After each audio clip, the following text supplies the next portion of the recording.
Hello and welcome. You're watching India Global. I'm Gauri Dwivedi. Let's start the show with headlines coming in.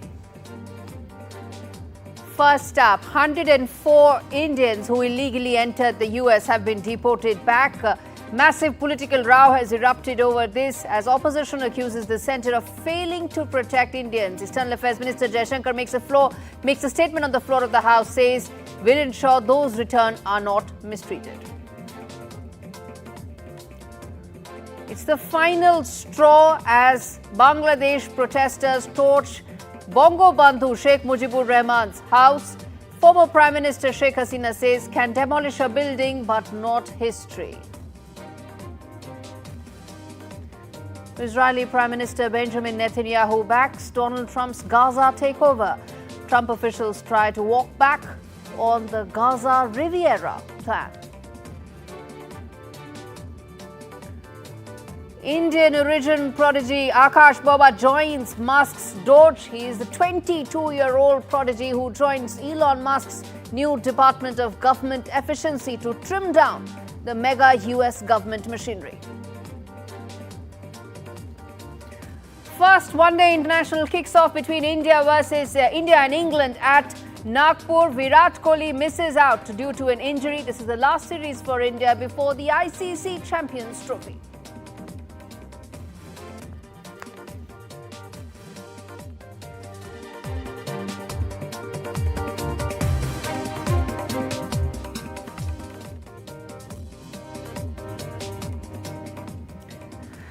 All right, our big story this evening on India Global, which is 104 Indians who've been brought back or deported, in fact, from the US back to India. There's been now a huge political row that has erupted over this. The opposition says that they were actually mistreated, these 104 Indians who've been brought back.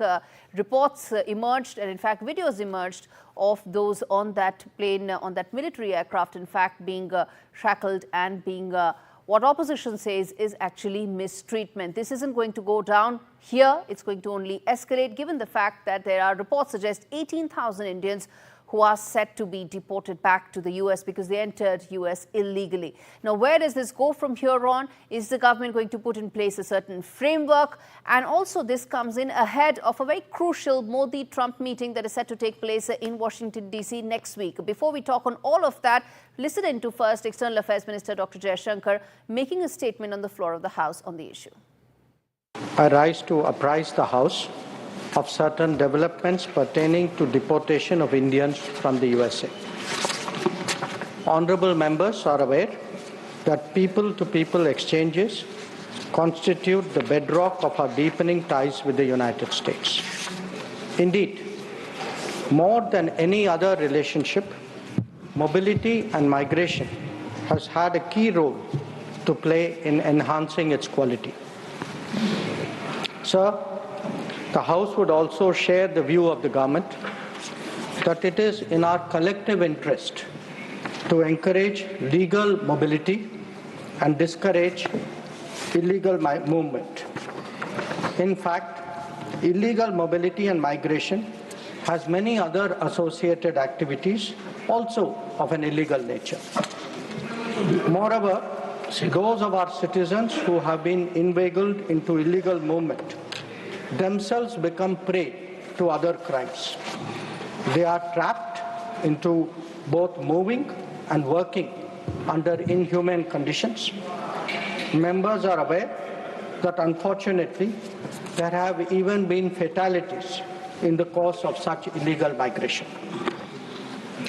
Those who have returned have also testified to their harrowing experiences. Mr. Chairman, sir, it is the obligation of all countries to take back their nationals if they are found to be living illegally abroad. This is naturally subject to an unambiguous verification of their nationality. All right, behind these illegal immigrants who've come back, there are harrowing tales. While one may go into whether or not it's justified to listen to them because they knew that they were actually going to the US illegally, but it's only fair that we give them a hearing in. Listen in.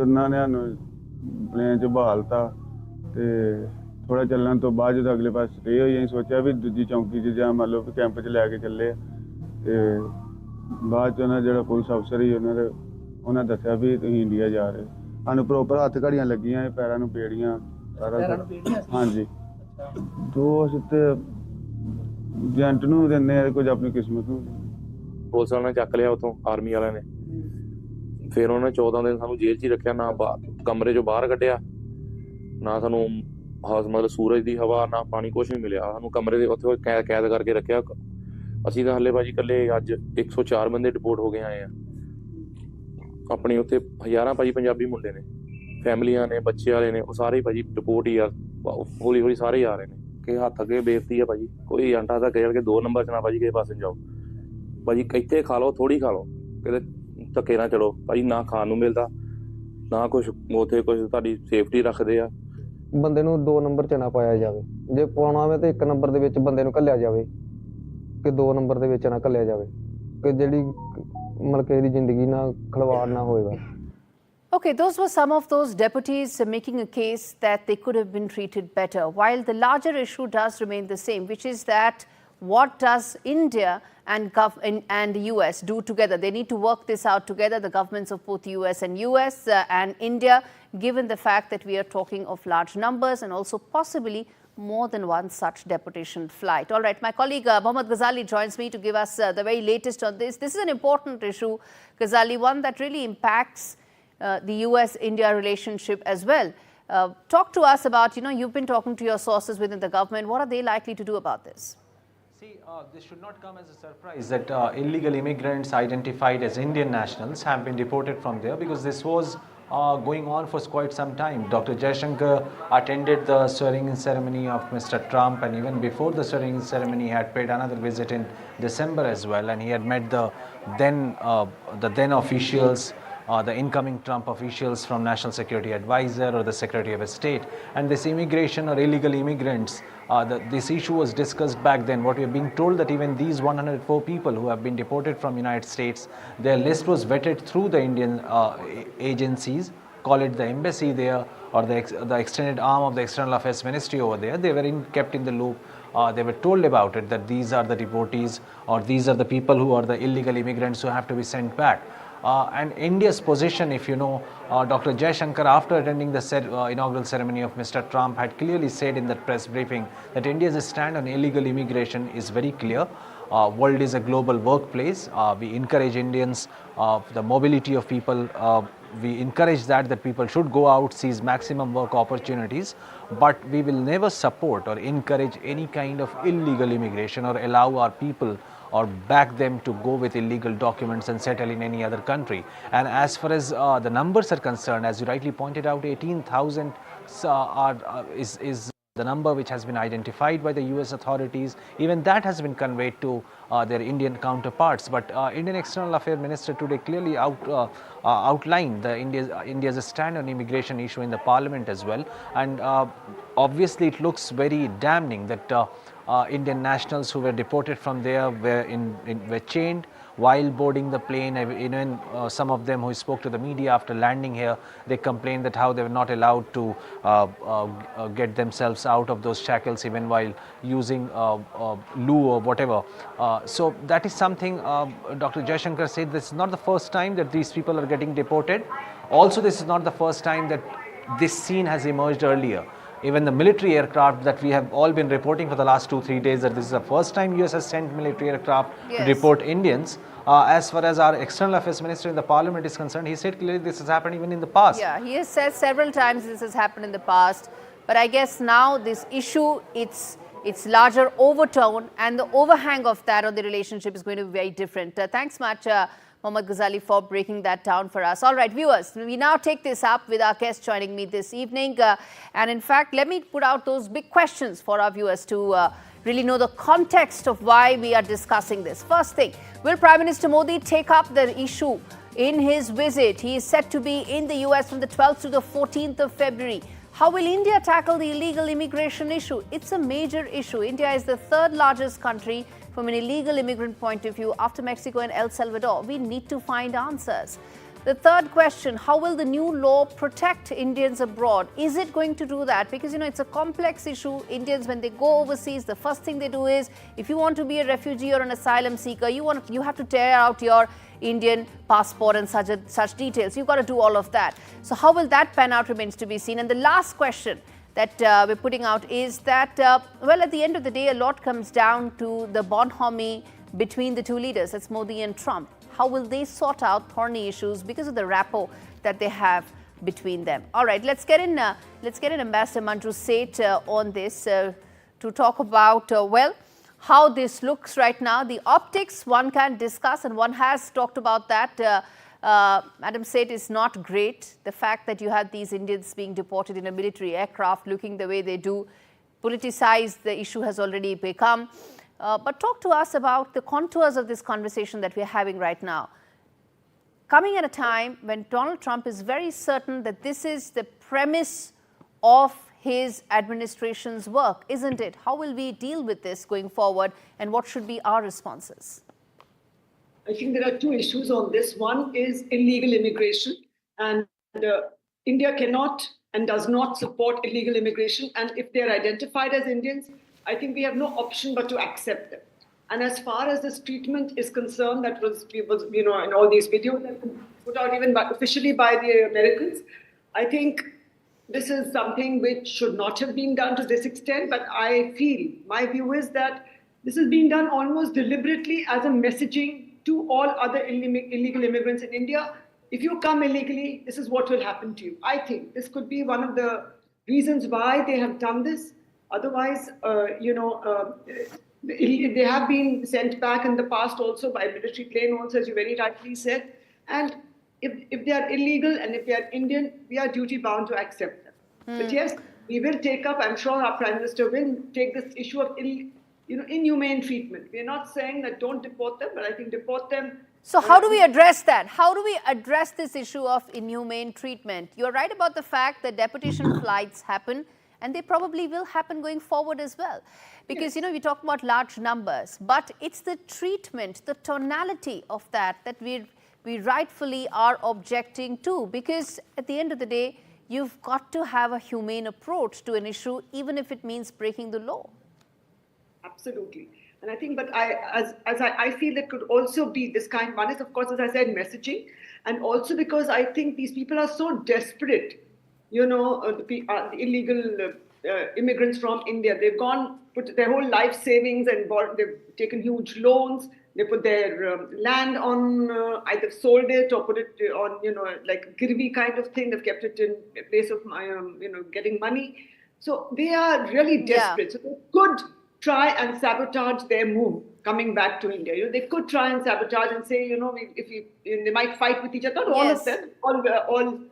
All are very law-abiding mainly, and they're too scared. But some might just do that so that somehow the plane gets, they ground the plane or this. Yeah, those are extreme, but situations within the realm of possibility. Let's get an Ambassador Shashank as well on this.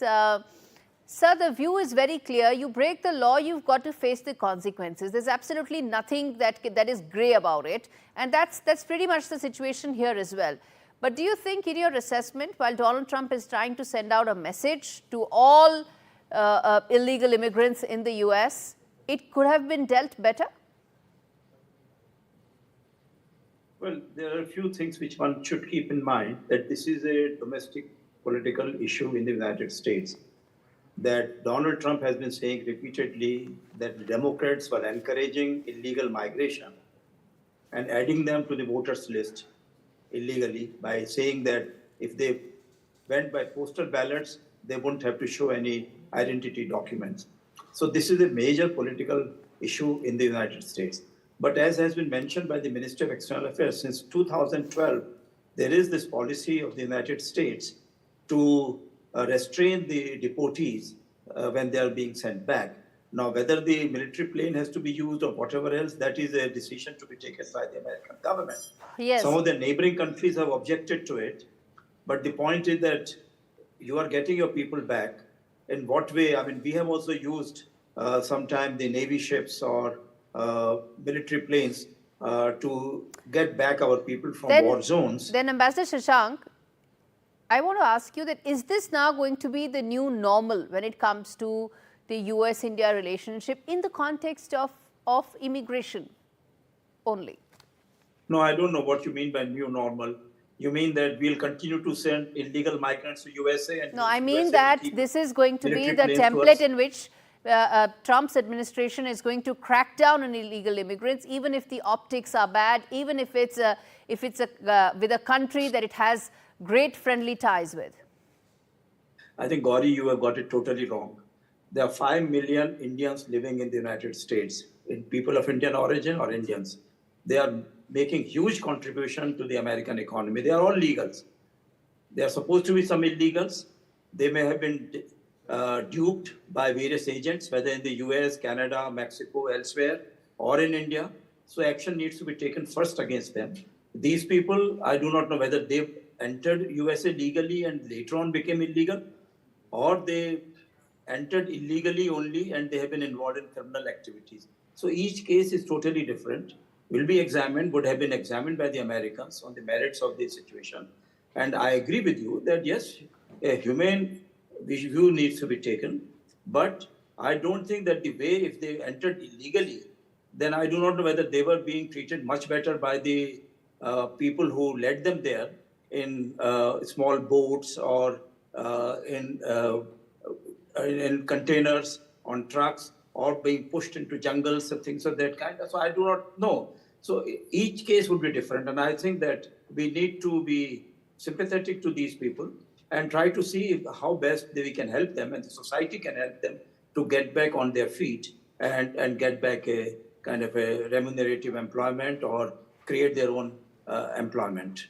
It's an important point that you've made, sir. Finally, it's a question I asked to both of you, starting with you, Ambassador Shashank, which is that there's a very important meeting between the two leaders that is scheduled for next week.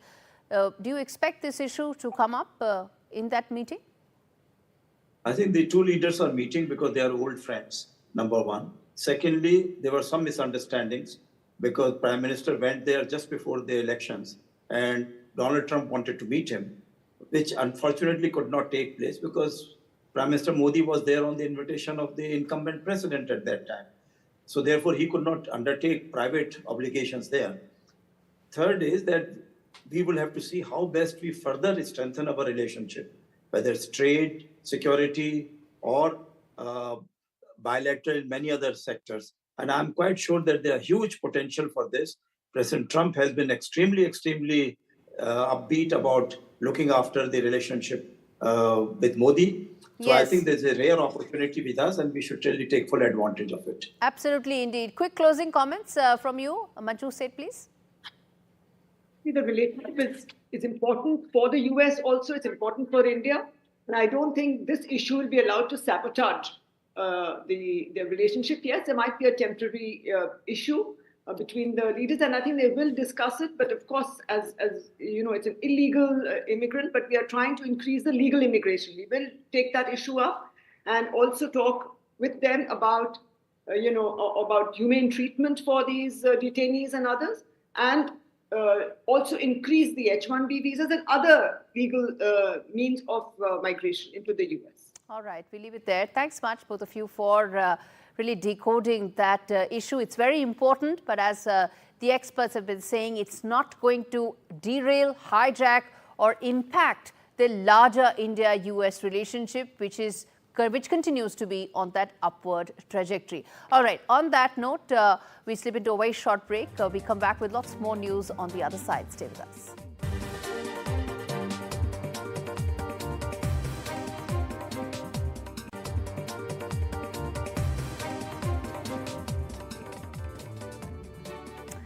You're watching India Global. I'm Gauri Dwivedi. We now turn our attention to this very interesting report of a 22-year-old Indian origin wonder kid, actually, who is now at the helm at DOGE, the Department of Government Efficiency under Elon Musk, to try and trim the massive American government machinery. What is he going to do? Why is a 22-year-old at the top of all of that machinery? This report decodes that for you.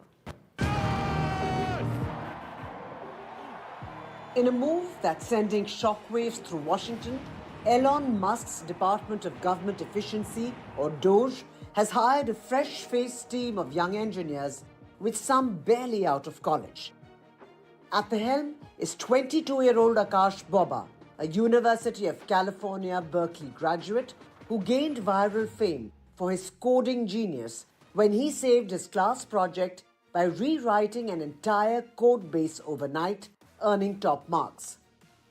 Boba, who once interned at major tech giants like Meta and Palantir, now holds an expert-level role with the OPM, directly reporting to DOGE's new Chief of Staff, Amanda Scales. But with great power comes great responsibility, and questions are being asked. Did these hires bypass crucial security protocols to reach these positions? This tech-savvy squad, aged between 19 and 24, is now steering key operations at major government agencies like the Office of Personnel Management and the General Services Administration. Their credentials? Impressive. Their experience in government affairs? Limited. Under Musk's vision, DOGE aims to overhaul government operations with cutting-edge tech and automation. But with young engineers in the driver's seat, will they rise to the challenge or find themselves in over their heads? The move raises the stakes to an unprecedented level, especially at a time when the Justice Department has temporarily restricted the DOGE's access to sensitive Treasury payment system information. Bureau Report, NDTV. All right, a Pakistani court on Thursday acquitted Prime Minister Shahbaz Sharif and his son Hamza Shahbaz in an 8-year-old corruption case after the complainant disassociated himself from it. In 2018, the National Accountability Bureau, or the NAB, filed a case against Sharif and Hamza for causing a loss of over 200 million Pakistani rupees to the National Exchequer by misuse of authority. Hamza and his younger brother Suleiman owned the Ramzan sugar mills in Punjab, and it was alleged that Sharif, being the Punjab chief minister at that time, had issued a directive for the construction of a drain in the Chinoit district, primarily for the use of their mills. The Defence Counsel had argued that the case against them was, well, politically motivated. All right, on that note, it's a quick break. On the other side of that, we come back with the latest that's unfolding in Bangladesh and India's options. Stay with us.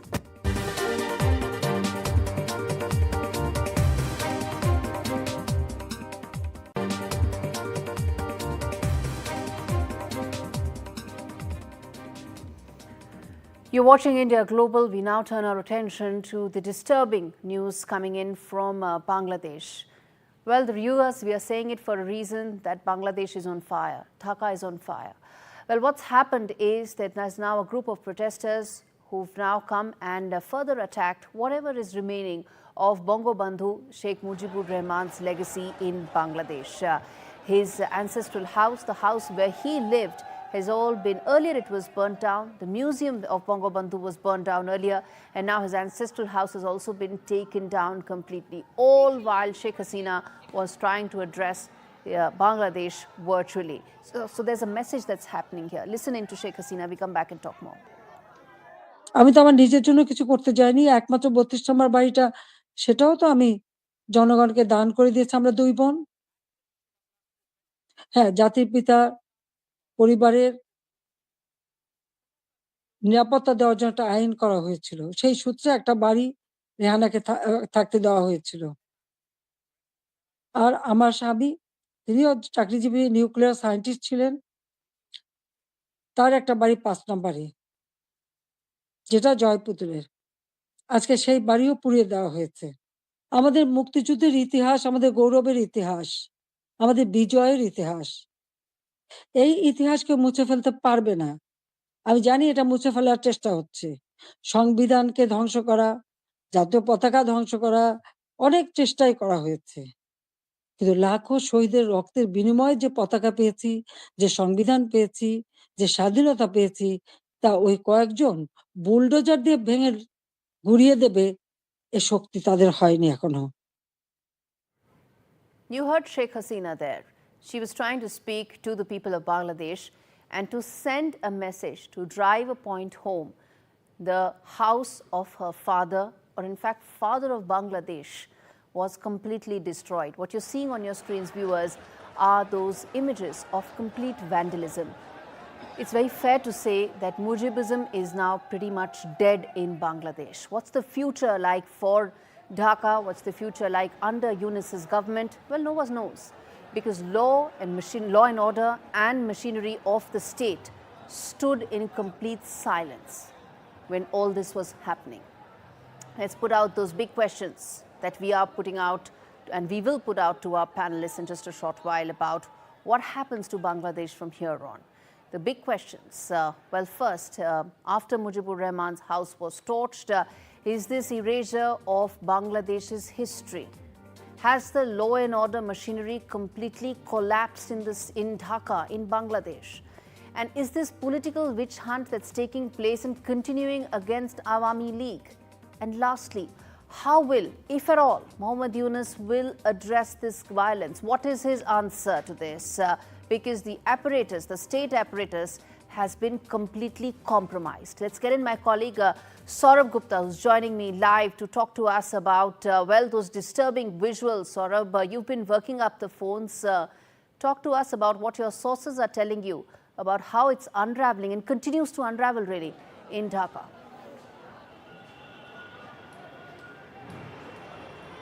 Well, Gauri, as you know, we've been to Dhaka, we visited this museum, this particular museum, and it's of course a tribute to Bangladesh's founding father, Bangabandhu Sheikh Mujibur Rahman. What unfolded yesterday in the streets of Dhaka is absolute chaos, anarchy, with the law enforcement, well, standing by or simply letting things unfold on their own without really doing anything to stop it. And this is something that's been continuing. In fact, Awami League supporters, Awami League leaders, Awami League, politicians have all at some point in these few months faced some sort of threat or some sort of action or some sort of, harassment. But what unfolded yesterday at 32 Dhanmondi, which is of course a place that's not only seen violence this time around, it's seen violence in the past. It's been the ancestral home of, Bangabandhu Sheikh Mujibur Rahman. It was turned into a museum. And yesterday, of course, there was this bulldozer procession. And those who had given the call for this march, of course, they were not officially any group other than these groups that have been protesting. But what clearly seems to be the case on the ground, and this is what we've been hearing from a lot of people we've been in touch with in Dhaka, is that things seem to be unfolding pretty quickly, and there seems to be a systematic systematic effort, I beg your pardon, to completely dismantle the legacy of Bangabandhu Sheikh Mujibur Rahman. And in that attempt to dismantle the legacy of Bangabandhu Sheikh Mujibur Rahman, what's happening is an attack on, of course, his family, but also in this particular instance, an attack on a museum, a memorial, a tribute to him, to completely try and erase him from the pages of history. Remember, Bangabandhu Sheikh Mujibur Rahman was someone who fought alongside the Mukti Jodhas and the Indian Army to secure Bangladesh's liberation in 1971. It was a hard-fought liberation. The Pakistani army committed atrocities. The Pakistani army targeted women in Bangladesh, and it was a very difficult battle, but it was a battle that was won. And that's something that Sheikh Hasina mentioned in her speech as well, that look, this is something that we've fought with the blood of Mukti Jodhas, and this is something that cannot be demolished so easily, definitely not with a bulldozer. And that's something that probably a lot of people are thinking. A lot of people who are watching the situation in Bangladesh is also wondering, where is the administration in all of this? Why is it conspicuous by its absence? Indeed. Where is the administration, and why has the state machinery completely collapsed or surrendered to those Islamists? Saurabh, as always, appreciate you joining me on the broadcast. Let me, in fact, put that question to Pinak Ranjan Chakrabarti, former High Commissioner of India to Bangladesh. Mr. Chakrabarti, the question that one wants to know is that what is happening in Bangladesh? The trigger to continue to dismantle Mujibur Rahman's legacy continues. There is no end to that. The cycle, it seems that what started on 5th of August continues unabated.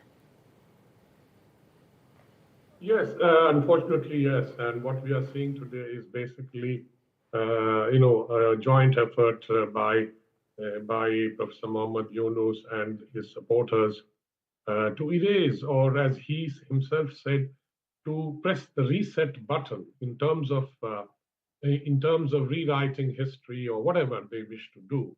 Of course, their argument is that Mujib has been, unnecessarily elevated to a position of demigod and things like that, and he has to be brought down to earth.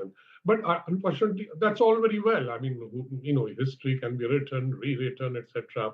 But you cannot wipe it away. I mean, the fact is, Sheikh Mujibur Rahman was the inspiration and the leader of the freedom struggle. Though, of course, he didn't fight in the war because he was in prison in Lahore, and but people fought in his name.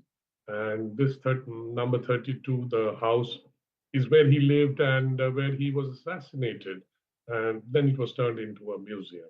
So this is the situation now. There is a complete breakdown, I think, of. In this case, of course, it was all. It wasn't a breakdown of law and order. It was allowed to happen because the people who are now in control and who are on whose shoulders Professor Mohammad Yunus is resting are basically the Jamaat-e-Islami, which was the collaborator of the Pakistani army, Yes. which committed genocide in 1971.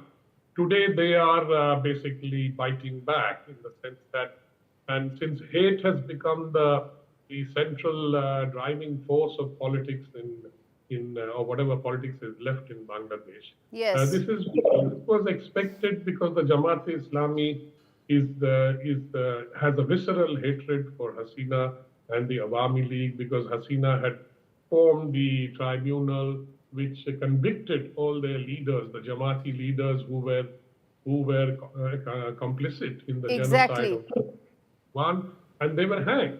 So I think there's a lot of bitterness, and this is basically all based on revenge that we see today on Sheikh Hasina's family. Indeed. About. Sir, hold your thought there. Let me put that to Muqtadir Rashid, joining me from Dhaka. Muqtadir, you heard Ambassador Chakrabarti there. What is driving these extreme, disturbing developments in Bangladesh right now? Thank you for having me. So my analysis is different than Pinakranjan Chakrabarti, the High Commissioner in Bangladesh. I know him very well. So first of all, I believe the New Delhi should not allow a most hated woman in Bangladesh to go on social media this way, so that she can instigate her party member to destabilize the country anymore. On the other hand, I firmly believe that Dr. Yunus could not achieve any success in last 6 months, and no miracle he has or he can show anything that's so much, would be appreciated by everyone. So when allowing this, people like this, I would say the mob, or if you can say the student and people, allowing them will keep busy the whole nation, so that he will not be held accountable for his failure. Because we have seen that the press wing of Dr. Yunus every day holds their press conference, come up with arson is some how issues. you have deflection tactics? Deflection tactics is through arson, absolutely. destruction of history? This is how he's doing, because you will keep busy with this, because inflation is high, law and order situation is not that much. On the other hand, I firmly believe that they want to instigate army, and army is very much respectful to the democracy, and because army chief and his comrades are very much aware that only peaceful power transition should be done in Bangladesh in next course of action. So it would be help this administration if army, in a shaky position, and Dr. Yunus government can rule over them, so they can stay power for like 2, 3, or 4 or 5 years. So this how unfortunate would that be? Do you agree with that, Ambassador Chakrabarti? Let me bring you in on the other side of what this entire issue is. Well, if it goes on like this and there is chaos, as we have seen from past incidents in history, that army being the most organized institution in the country may well be forced to, step in. Because this has happened. I have seen it myself in 2007. And earlier, of course, we have had military dictators who stepped in when there was chaos and things like that. So Bangladesh is not new to these things. And there has been chaos before and the army has stepped in. So what I sometimes suspect is that that if it goes on like this and things go from bad to worse, the economy is already tanking, things are not very, good. I think the army will be forced to, take over. And that may well be the end of what is happening today, this process that we see, or these instances that we see of, unnecessary kind of thing, breaking down the house or, setting things on fire. You're destroying your own property. And I don't think this is very wise. But these things happen when mobs are allowed to rule, because these people are not rational. I think they are just being, motivated by their sentiments and angst, etc.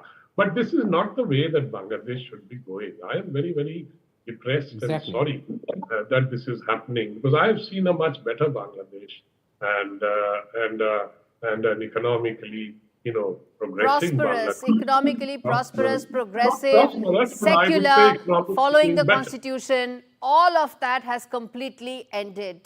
Muqtadir Rashid, how long before this cycle of violence and arson actually breaks? I will reply in different way. I don't think it's a big deal. So if you see the footage, it's not more than 5% of people across the country, the population we have. It's a very minimum percentage of the population. They are ruling the mob or the mobocracy in Bangladesh, which is very unfortunate, because Dr. Yunus should follow the course on the way to democratic process. But unfortunately, we have seen the way it has been done. It's just completely you can't say that it's a breakdown of law and everything. They want to show these people, maybe they are instigated by few of the social media influencer, and I suspect many could be involved with the current political process, who want to instigate army so that they will take power. On the other hand, they want to create a chaos so that they can stop democratic process and can linger their power, so that the Tariq Rahman or BNP or other political party cannot come to the power by any means. Thirdly, I will finally say, they know they don't have to take any responsibility. They will scapegoat all the student leaders who are very much, I'm very hopeful about the student leader who can be the future of the, many of them are very secular, many of them very progressive, many of them very, centrist, whatever. This mechanism, or who are plotting the game, they are very much aware that they can make the student leader a scapegoat. So they are putting all, they will ultimately put all the That's an important insight. On That's an important insight. But Ambassador Chakravarti, what are India's options? They've been limited ever since Islamists have been mainstreamed right now in Bangladesh. But what are India's limited options in Bangladesh right now? Well, India cannot really interfere in any physical manner, in the sense that the Bangladeshis have to sort out their own problems. And in my view is that, because I have experience of the caretaker administration that was there in 2007, and I dealt with them, and ultimately there was a consensus that the only way out was to have elections and have a free and fair election, have a good voters list. I saw all that happening, and that can be repeated, and that can happen again, and have a proper voters list and have elections. And whoever wins, hand over power and then let them handle it. That is the democratic way. But today, I think that situation is not there, as we saw during that period, 2007, 2009. Yes. Because today, all kinds of activists and all kinds of people involved in this who have their own interests. And I sorry to say this, but I think the interim government, or whatever I think it's called the interim government, because that itself is that has no existence in the constitution. Indeed, they have no locus standi. All that Tunis's government had to do. They have failed to manage. Indeed. All they had to do was make way for elections to happen. That hasn't happened. 6 months is a very long time. Thank you so much, gentlemen. After a really long time, I've been able to conduct a forward-looking discussion when it comes to Bangladesh. And credit for that also goes to Muqtadir Rashid for joining in on that. All right, viewers, it's time to slip into a very short break. On the other side, we come back with more stories, so stay with us.